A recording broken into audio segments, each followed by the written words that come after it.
যারা নবী রাসূলকে গালি দেয়, কটাক্ষ করে, বই লেখে, ইসলামের বিরুদ্ধে অনেক সময় নানান মন্তব্য করে, এদের মনে কি বিন্দু মাত্র ভয় জাগে না?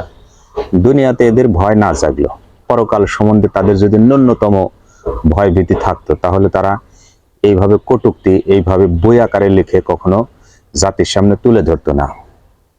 ভূতের বাচ্চা সুলাইমান, হযরত সুলাইমান আলাইহিস সালাম একজন স্বনামধন্য নবী। তিনি পয়গাম্বার ছিলেন, আল্লাহর প্রেরিত মনোনীত একজন বান্দা ছিলেন। তাকে উদ্দেশ্য করে হয়েছে ভূতের বাচ্চা সুলাইমান।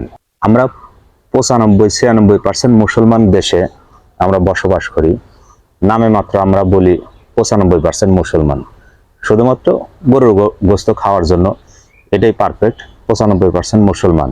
শুয়ারের গোস্ত খাইতে কেউ যদি বলে শুয়ারের গোস্ত খাও, আরে ভাই এটা খাওয়া যাবে না, এটা হারাম, আমি মুসলমান, এটা শুয়ারের গোস্ত কেমনে খাবো? এটা অনেকেই বাজে। কিন্তু 95% মুসলমানের দেশে একটা নাস্তিক বই আকারে যখন জাতির সামনে তুলে ধরে, জাতির বুদ্ধিজীবী, জাতির শ্রেষ্ঠ সন্তান, যিনি ইতিপূর্বে শিক্ষা ব্যবস্থাকে ধ্বংসের দ্বার প্রান্তে নিয়ে গেছেন, তিনি সেই মানুষ। আমি পয়েন্টে আসতেছি, এখানে কাউকে তেল মারতে আসি না, পা চাটতে আসি নাই, রিয়াল বাস্তব ঘটনা। বাঁচলে সিংহের মতো, প্রতিবাদ স্বরূপ একদিন বাঁচাই যথেষ্ট, বিড়ালের মতো, কুকুরের মতো ম্যাও ম্যাও করে 1000 বছর বাঁচার ইচ্ছা নাই।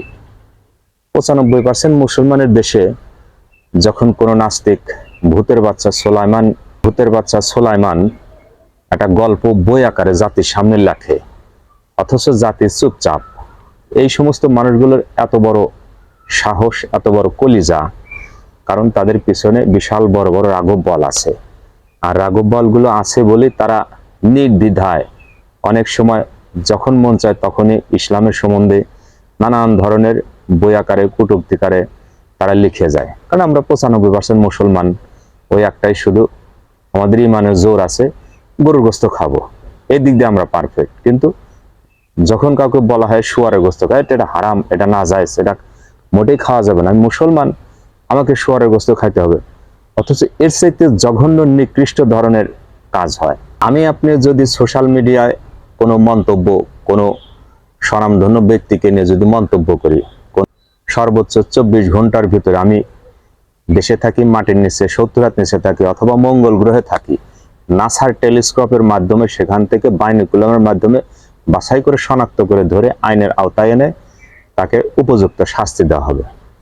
অথচ 95% মুসলমানের দেশে যখন কোনো নাস্তিক বুদ্ধিজীবী বলে ভূতের বাচ্চা সুলাইমান একটা বই লেখে, জাতি চিন্তা ভাবনাই করে না। এটা আমাদের ইমানের শক্তিটা এত মজবুত, যখন কোনো মাদ্রাসা মসজিদের সভা হয়, সবার ভিতরে আমরা বিশাল হুঙ্কার আকারে স্লোগান দেই, নারায়ে তাকবীর, আল্লাহু আকবার, ইসলামের শত্রুরা হুঁশিয়ার, সাবধান।